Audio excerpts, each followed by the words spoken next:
Welcome back to the deep dive. We've got a really fascinating one today because we're looking at a biological system that is running fast. Suspiciously fast. Suspiciously fast, yeah. We're talking about a reproductive loop that seems to be, I don't know, overclocking itself. It really does. Usually when we talk about reproduction in the animal kingdom, there's a certain cadence, right? A rhythm. I think so. You conserve energy, you produce offspring, you recover, you repeat. It's a marathon, not a sprint. Nature is usually pretty conservative with that stuff. Exactly. But today we're looking at a creature that treats parenting like a high-frequency training algorithm. We are talking about the zebra cichlid. Mm-hmm. And specifically, we're looking at why and how these fish are managing to start a second family before the first one has even left the house. It's an exhausting concept just to think about. It just defies the standard parenting logic of, finish one job before you start the next. It does. And to guide us through this, we aren't looking at a textbook. We're looking at a source that's a bit more raw. We're digging into a blog post. From qianmeng.org. That's the one. Right. This is Notes on Fishkeeping, and it's specifically Part 181. Part 181. That number stood out to me immediately. It's not Part 3, I bought a fish. No. It's Part 181. It implies a massive data set, doesn't it? This isn't someone who just bought a fish tank last week. This is longitudinal observation. For sure. And the post is titled Rapid Spawning Cycles in Zebra Cichlids, published just today, January 27, 2026. And the author, Ang, describes himself as an old software plumber. Which I love. It frames the entire discussion, doesn't it? It does. If you're a software plumber, you look at the world in terms of inputs, outputs, and bugs. You don't just watch the fish swim. You watch the system run. You look for the logic gates. Exactly. And what he's found here is a specific set of variables, a hack, if you will, that triggers this rapid reproduction. So our mission today is to debug this biological code. We need to figure out how you trick a fish into working harder, bonding deeper, and reproducing faster than it probably should. And the answer seems to involve a fake rainstorm, a steak dinner, and a reason to be paranoid. A powerful combination. It's basically biohacking for fish. That's what it is. So let's start with the observation itself. The bug in the system. What exactly is Ang seeing in his tanks that, well, that shouldn't be happening, or at least is very unusual? Well, typically cichlids are known for being excellent, attentive parents. That's kind of their claim to fame in the fish world. Okay. They lay eggs, they fan them to keep them oxygenated, they hatch into what we call wigglers, and then they become free-swimming fry. Usually the parents are hyper-focused on that one brood. Right, until the kids are independent. Right. You don't bring a new baby home when you're still trying to keep the toddler from eating a battery. You finish the job. Good analogy. But Ang is documenting a significant overlap. He's seeing a brand new clutch of eggs being laid and fertilized while the previous generation is still in that wiggler stage. Okay, let's clarify wiggler for everyone because it's a great word, but it's also a very specific technical stage. It sounds kind of cute, but it's actually a very vulnerable state. Oh, extremely. It's the stage right after hatching, but before they can swim. They still have their yolk sacs attached. Exactly. They're heavy, they can't control their buoyancy. They're usually just huddled together at the bottom of the nesting site. In this case, a terracotta pot just vibrating. No bliss. Completely helpless. They are essentially little protein snacks for anything else in the tank. So the parents are guarding a pile of helpless, vibrating jelly babies, and they decide, you know what, this is the perfect time to make more. From a survival standpoint, it's incredibly risky. It splits the parents' attention. If a predator comes, do you defend the wigglers or the new eggs? And energy-wise, it must be so taxing. Oh, yeah. You are effectively doubling your metabolic load. You're defending two fronts at once. So why do it? If nature usually follows the path of least resistance, why is this specific code running? Why burn the candle at both ends? And that's where the software plumber mindset comes in. Ang posits that this isn't an accident. It's a response to specific inputs. A recipe. He's identified a recipe that forces this overlap. It's not random. It's triggered. Okay, let's break down the recipe. There seem to be three main ingredients. Yeah. The first two are physical, environmental, but the third one, that's the one I really want to spend some time on. It's psychological. Right. Let's start with the physical, though. It sets the stage. You can't really have the behavior without the environment being right. Fair enough. Ingredient number one, the rain, or I guess the fake rain. Context is key here. Aang notes that he's keeping these fish in a hot climate. So lots of A evaporation. lot of evaporation. The water level drops over time. The water gets harder, more concentrated with minerals as the H2O goes up into the air. So he steps in to do maintenance. He performs a 20% freshwater top-up.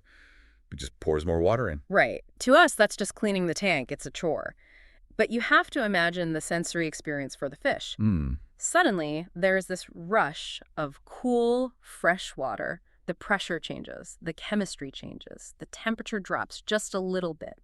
It mimics a monsoon. Precisely. In the wild, in the tropical rivers where these fish evolved, what does the rainy season mean? It's the biggest signal of the year. It means the river expands. It means the river expands, connecting isolated pools.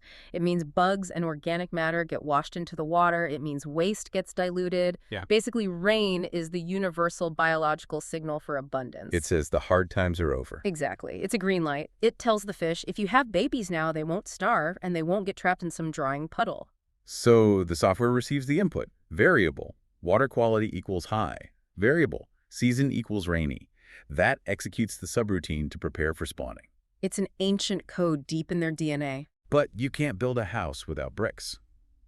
That brings us to ingredient number 2, the fuel. Right. You can trigger the instinct, but if the female doesn't have the caloric reserves, she physically cannot produce the eggs. Makes sense. And Aang mentions he was conditioning them with a high-protein diet. It's like carbo loading for a marathon. You can have all the motivation in the world, but if you haven't eaten, you're going to crash at mile 10. And for a fish, producing a clutch of eggs, which can be hundreds of eggs, that's a massive transfer of body mass. It's a huge investment. She is literally converting food into future offspring. Okay, so high protein plus the rain signal primes the pump. It does. But here's my question. That explains why they spawn. It doesn't explain the rush. It doesn't explain why they're overlapping the babies so aggressively. Lots of fish get fed well and get water changes, but they don't go into this hyper mode. That is the critical distinction. Stacking broods on top of each other. That's it. The fuel and the water are necessary conditions. They enable the behavior, but they aren't sufficient to explain the speed. For that, we have to look at the third variable. The neighbors. The neighbors. This is the part of the blog post that really hooked me. Aang talks about fencing. Yes. Now, when I hear fencing, I think of swords, or maybe good neighbors, and white picket fence. But in the aquarium hobby, this means something really specific. It does. It refers to the layout of the tanks. So you have adjacent tanks separated by glass. Okay. The fish can see each other. They can flare at each other. They can try to attack each other through the wall, but they can never actually make contact. So it's a permanent standoff. It is. Hobbyists sometimes use what are called dither fish for a similar effect inside one tank, fast fish that distract the main pair. But here, Aang is specifically talking about that visual barrier. He calls it a perceived threat. Okay, I want to push back on this a little bit, because usually in modern animal husbandry, whether it's zoos or dog training or even, raising kids, we are told that stress is bad. Right? Cortisol is the enemy. If you want an animal to thrive, you give it a Zen garden, not a battlefield. That is the prevailing wisdom, yes. Right. And chronic, unmanageable stress is destructive. It suppresses the immune system. It stops reproduction. If a Zebra Cichlid feels truly unsafe, like a predator is actually in the tank, You'll eat its own eggs. it'll often eat its own eggs to recoup the energy and flee, the abort mission protocol. Right. But this isn't that kind of stress. This is what we might call, functional stress or bonding stress.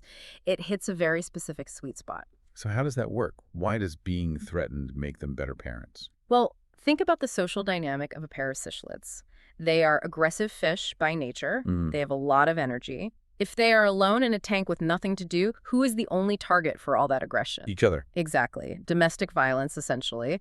The male might harass the female. The female might get territorial. The pair bond just fractures because there is no external focus. So by putting a rival in the tank next door, you give them a common enemy. You create an us against the world scenario. Aang describes it perfectly. He says it prompts the pair to bond more closely. They stop bickering. They stand side by side at the glass, flaring at the neighbor. They become a unit. It's like a romantic comedy trope. The couple that hates each other gets stuck in a foxhole together and falls in love because they have to survive. It is a primal version of that, yeah. And this is where the speed comes in. The biological imperative shifts. The system detects a threat. It says, this territory is contested. We might lose this space. Our lineage is at risk. So the command becomes, reproduce and dello. Secure the line. Volume becomes the strategy. If you think the barbarians are at the gate, you don't wait for the perfect moment to have a baby. You have the baby now, and you hope that out of sheer numbers, some will survive.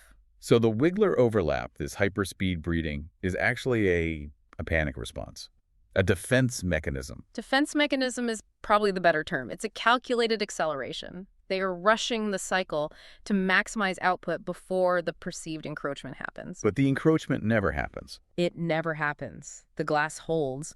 They are living in a simulation of war that never arrives. And that simulation makes them incredibly productive parents. It keeps them sharp. It does. Ang makes a really interesting comparison here to solidify this point. He brings up a completely different type of fish. The betta, the Siamese fighting fish. Right. And this is why I love the software plumber approach. He's looking for patterns across different systems. He's comparing the code of a cichlid to the code of a betta. So what's the pattern with the bettas? Because they are solitary, right? You can't put two males together. Correct. They'll kill each other. But Ang mentions an experiment where they housed a group of female bettas in a tank that was adjacent to a single male. Again, with the glass wall. Yep. Separated by glass or a barrier where visibility was key. Just looking. Just looking. And the result wasn't the circle the wagons defense we saw with the cichlids. It was pure competition. Among the females. Among the females. And look at the physiological result. The source notes that this visual stimuli triggered hormonal releases. The females produced more eggs. Wow. And the male, he produced higher sperm counts. Just from the visual input. Just from the presence of the game. That is wild. It really challenges the idea of biology as this internal, isolated clock. You know, we tend to think, my body does what it does. But these fish are showing us that the body is constantly rewriting its own code based on who is standing next to you. Or who is watching you. In the Bettas case, the trigger is, there are rivals, so I need to be the most fertile to win the male. In the cichlids case, it's, there are invaders, so we need to fill the fortress with our soldiers. And both result in biological acceleration. Yes. Stress, competition, threat.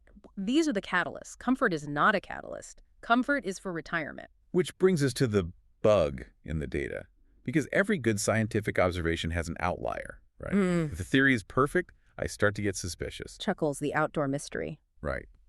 Ang mentions that he also keeps zebra cichlids in outdoor community ponds.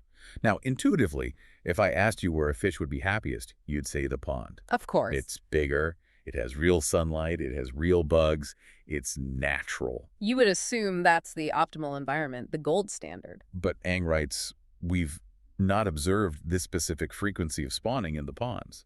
The super speed overlapping wiggler thing, it just isn't happening there. Or at least he hasn't seen it. And this is where the debugging gets tricky. When a system behaves differently in production, the pond versus the test environment, the tank, you have to ask why. What are the variables? Why is the perfect environment yielding worse, or at least slower results? Ang offers two hypotheses, and they really illustrate the difficulty of observing nature. Hypothesis A is simply, the data is missing. Visibility. Exactly. A pond is murky. It's deep. There are water lilies. If a pair of cichlids spawns at the bottom of a pond and the fry hatch and swim away, does the human ever know? It's the tree falls in a forest problem. In a glass box, you see everything. It's a panopticon. In a pond, you only see what comes to the surface. So they might be spawning rapidly, but the wigglers are hidden in the mud. But he seems to lean toward the second hypothesis, which goes right back to our psychology point. He does. The lack of fencing. In a pond, you have space.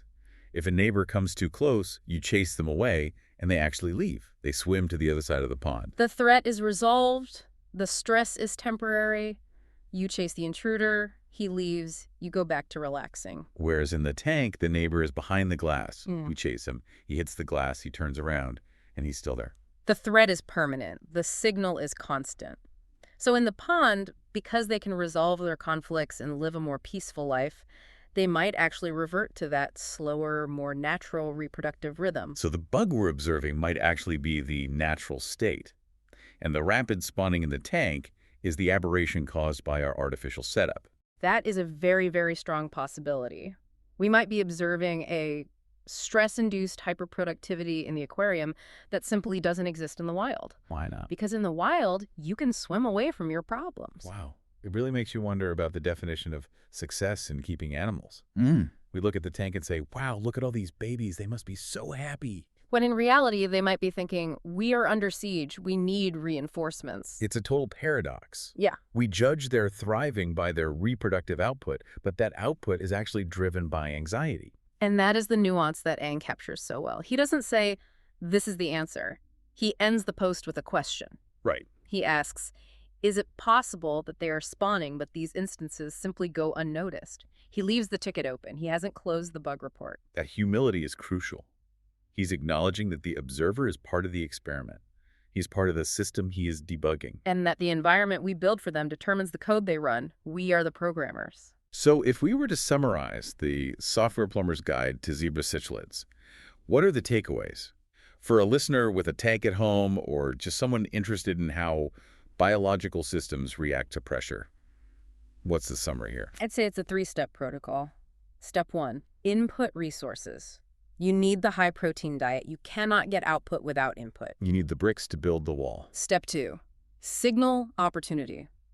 The massive freshwater change. Simulate the rain. Tell the biology that the season is right. And step 3, the controversial one. Introduce tension. The fencing.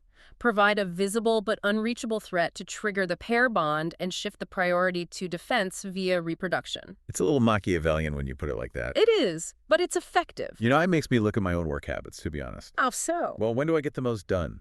Is it when I have infinite time and a relaxing environment? No. I sit there and procrastinate. I organize my desk. It's when you have a deadline. It's when the wolf is at the door.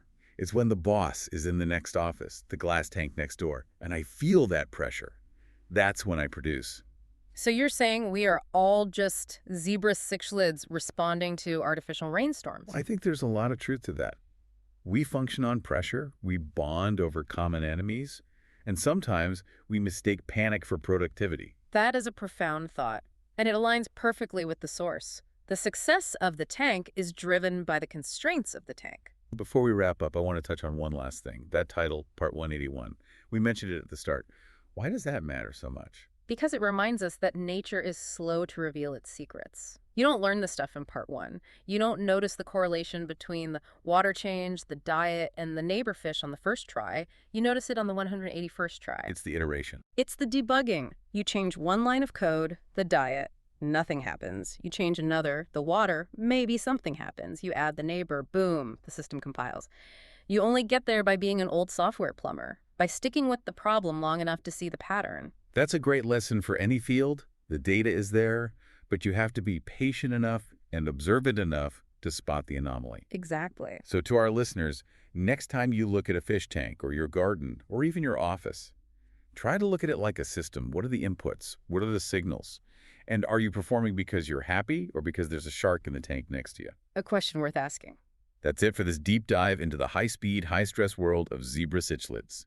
A huge thank you to Aang at kiameng.org for the source material. A fascinating read. Stay curious, keep debugging your own systems, and we'll catch you on the next deep dive.